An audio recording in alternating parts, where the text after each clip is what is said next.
அஸ்ஸலாமு அலைக்கும் ஃப்ரெண்ட்ஸ். இன்றைக்கி நம்ம பார்க்க போகிறது சாம்பார் எப்படி வைக்கிறதுன்னு பார்க்கலாமா? சாம்பார் எப்படி சூப்பராக வைக்கலான்னு நான் இன்றைக்கி சொல்ல போகிறேன். நல்லா கம்மன்னு டேஸ்ட்டாக எப்படி செய்கிறதுன்னு பார்க்கலாம் வாங்க. நான் ஒரு குக்கரில் 1/4 கிலோ துவரம் பருப்பு வாஷ் பண்ணி வச்சுருக்கேன் ஃப்ரெண்ட்ஸ். கொஞ்சம் தண்ணி ஊற்றி அந்த மாதிரி வச்சுக்கலாம்.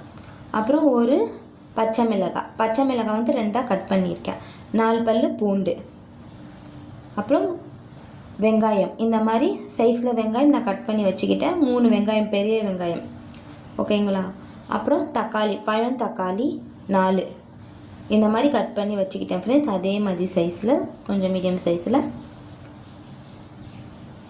தக்காளி போட்டதுக்கப்புறம் கொஞ்சம் சீரகம், நம்ம சாம்பாருக்கு தேவையான சீரகம் போட்டுடலாம். சீரகம் போட்டதுக்கப்புறம் கொஞ்சம் மஞ்சள் தூள் போட்டுடலாம் ஃப்ரெண்ட்ஸ். மஞ்சள் தூள் போட்டதுக்கப்புறம் கொஞ்சம் மிளகாய் தூள். ஏன்னா நம்ம பச்சை மிளகாவும் போட்டிருக்கோம், அதனால் மிளகாய் தூள் கொஞ்சம் பார்த்து போடுங்க உங்களுக்கு காரத்துக்கு ஏற்ற மாதிரி. அப்புறம் சாம்பார் பொடி தூள் இருக்குது இல்லையா, அது கொஞ்சம் நம்ம டேஸ்ட்டுக்கு ஏற்ற மாதிரி கொஞ்சம் போட்டுக்கலாம். ஈஸி மெத்தட் தான் ஃப்ரெண்ட்ஸ், சூப்பராக வச்சிடலாம் சாம்பார். அப்புறம் கொஞ்சம் உப்பு, தேவையான அளவு உப்பு. அப்புறம் நம்ம குக்கர் மூடிடலாம். குக்கர் மூடிட்டு 4-5 விசில் வரைக்கும் வைங்க. 4-5 விசில் வெந்ததுக்கப்புறம் நம்ம ஓப்பன் பண்ணி பார்க்கலாம். பாருங்கள் ஃப்ரெண்ட்ஸ், ஓப்பன் பண்ணி பார்த்ததுக்கப்புறம் எப்படி வந்திருக்குன்னு. இதை நம்ம கடைய போகிறோம். நம்ம வேக வச்சோம் இல்லையா, இதை நம்ம கடைஞ்சி பார்ப்போம். பாருங்கள் ஃப்ரெண்ட்ஸ், நான் கடைஞ்சி எடுத்துகிட்டு வந்துட்டு எப்படி இருக்குன்னு பாருங்கள். இதுக்கு நம்ம தாளிப்பு கொடுக்கணும். தாளிப்புக்கு 3 ஸ்பூன் ஆயில், 3 ஸ்பூன் ஆயில் போட்டுருவோம் ஃப்ரெண்ட்ஸ். ஆயில் சூடானதுக்கப்புறம் கொஞ்சம் கடுகு உளுத்தம் பருப்பு கொஞ்சம் பொரிஞ்சோடனே கொஞ்சம் கருவேப்பிலை பொரிஞ்சதுக்கப்புறம் வெங்காயம், ஒரு வெங்காயம் நான் பொடியாக கட் பண்ணி போட்டிருக்கேன் ஃப்ரெண்ட்ஸ். ஒரு வெங்காயம் போட்டுடலாம். ஒரு காஞ்ச மிளகாய் நான் கட் பண்ணி போட்டிருக்கேன் ஃப்ரெண்ட்ஸ். காஞ்ச மிளகாய் போட்டதுக்கப்புறம் நம்ம வதக்கி விட்டுடலாம்.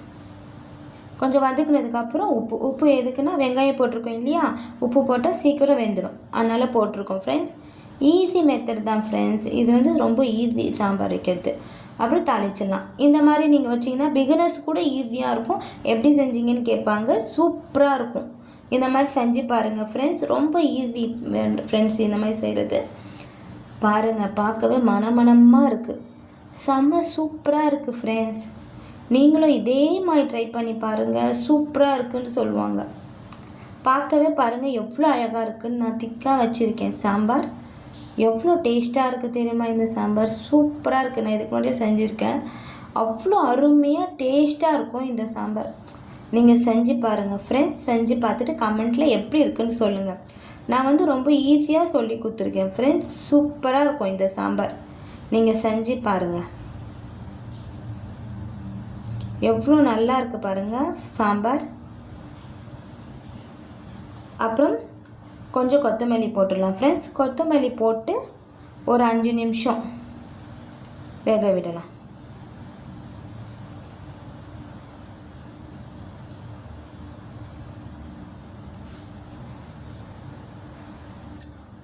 கொத்தமல்லி போட்டு 5 நிமிஷம் கழிச்சு நம்ம இறக்கிடலாம் ஃப்ரெண்ட்ஸ். என் வீடியோ உங்களுக்கு பிடிச்சிருந்தால் லைக் பண்ணுங்கள், ஷேர் பண்ணுங்கள், கமெண்ட்